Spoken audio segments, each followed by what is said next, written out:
Back during slavery, when black people like me talked to the slaves, they didn't kill him.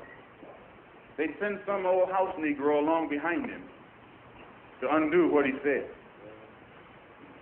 You have to read the history of slavery to understand this. There were two kinds of Negroes. There was that old house Negro and the field Negro.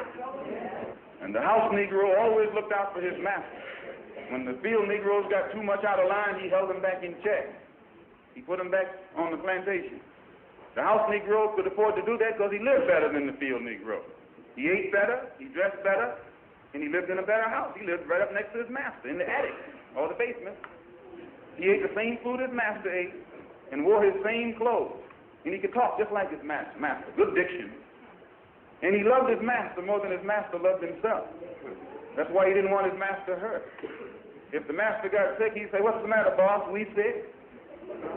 When the master's house caught a fire, he'd try and put the fire out. He didn't want his master's house burned.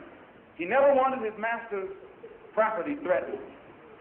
And he was more defensive of it than the master was. That was the house Negro. But then you had some field Negroes who lived in huts, had nothing to lose.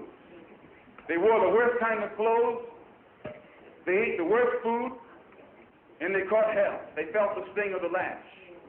They hated their master. Oh, yes, they did. If the master got sick, they prayed that the master died. If the master's house caught a fire, they prayed for a strong wind to come along. This was the difference between the two. And today you still have house Negroes and field Negroes. I'm a field Negro.